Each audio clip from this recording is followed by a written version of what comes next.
It was close to midnight in the trauma wing of St. James Memorial, the kind of quiet that isn't really peace. More like the air is holding its breath, waiting for something to happen.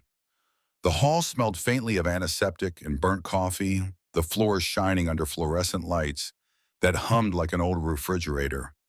I'd been on my feet for 12 hours straight, my mind already half on the job, change half on the next chart tucked under my arm. After 30 plus years in these halls, you learn to treasure those rare pockets of calm, even if they only last a few minutes. That's when the double doors at the far end slammed open so hard the metal banged against the wall. Boots hit the floor in heavy echoing thuds. Even before I saw his face, I felt the temperature in the hallway change. Officer Brent Carver. Yeah, I knew the name, though we'd never spoken, had a reputation. And not the kind that made people sleep easier at night.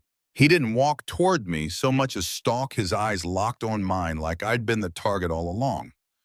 You, he barked, stabbing a finger in my direction. Let's see your ID.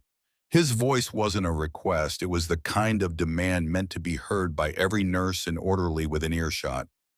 I stopped where I was, not because I was scared, but because retreat wasn't an option.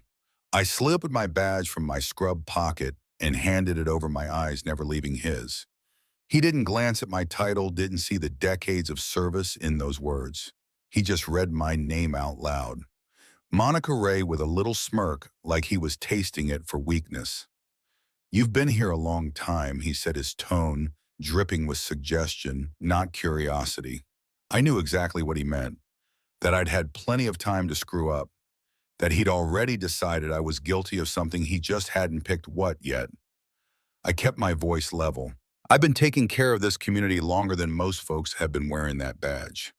His eyes narrowed just a fraction, but he stepped in closer, crowding me back until my shoulders met the cool steel of the lockers. The scent of his aftershave mixed with the metallic tang from his gear belt.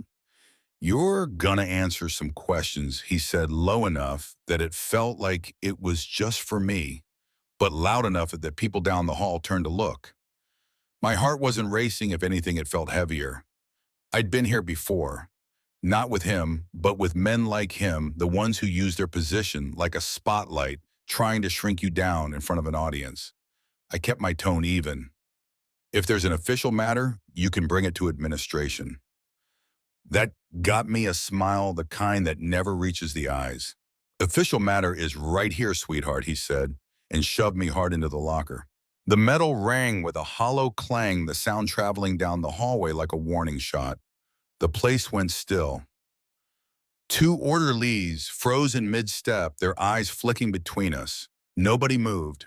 Nobody spoke. I could feel every muscle in my shoulders tightening my grip on the chart in my hand, steadying me like an anchor. Why here, I asked, my voice quiet but pointed.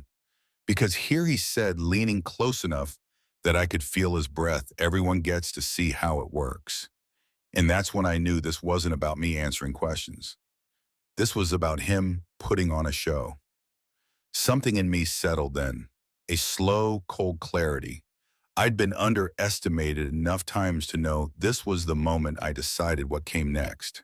He braced one hand against the wall by my head and shifted his weight forward. I caught his wrist before the move could finish, pivoted just enough to redirect his momentum and clang. The side of his head met the locker in a clean, sharp note that cut the air in half. It wasn't rage.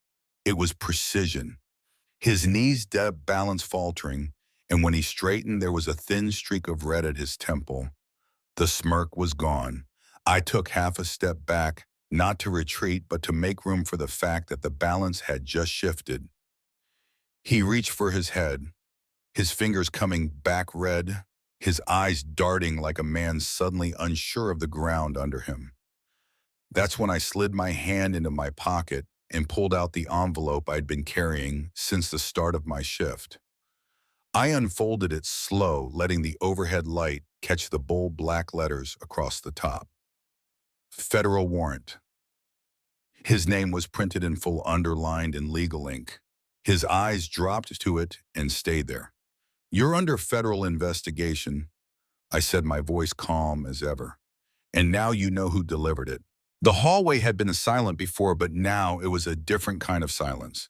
Thick charge, the kind that makes people lean in without realizing it. Every set of eyes was on him. He glanced around searching for some sympathetic face. He didn't find one. The doors at the far end swung open again, this time revealing a man in plain clothes with a badge at his belt. U.S. Marshal. He walked with the kind of authority you can't fake. "We'll take it from here," he said. Not a question. Carver's jaw tightened, his fingers twitching near his radio, but whatever fight he had left was wearing thin. The marshal showed him a matching copy of the warrant. "Walk with me or I call someone to make that decision for you. No more words." Just the heavy click of handcuffs locking around his wrists. The staff along the hallway stepped aside without being asked, forming a quiet aisle as the marshal led him toward the doors. No applause, no jeers, just the silent verdict of everyone who'd watched him try to humiliate me, only to see the script flip in seconds. I stood there until they were gunning, until the doors closed with a muted thud that felt like the period at the end of a long, ugly sentence. Then I picked up my chart, adjusted it under my arm, and walked down the hall, past the lockers, past the cluster of nurses still standing with that look, half shock, half satisfaction. Nobody said a word, but I caught a few nods. The kind of nods that mean we saw. Back in the ward, the world had gone back to its rhythm. Monitors beeped, gurneys rolled, and the smell of coffee drifted from the break room. I slipped into the next patient's room, my voice soft as I asked how they were feeling, my hands steady as I adjusted their pillow. That's the thing about moments like that. They don't change what you have to do next, but they change the way people look at you afterward.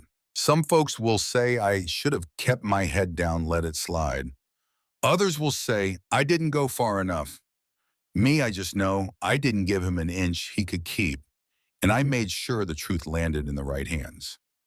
So tell me, if you were standing there in that hallway, seeing what you just heard, would you have stayed silent or would you have stepped in? Drop your thoughts in the comments because I think we all have a story about the moment we realized enough was enough.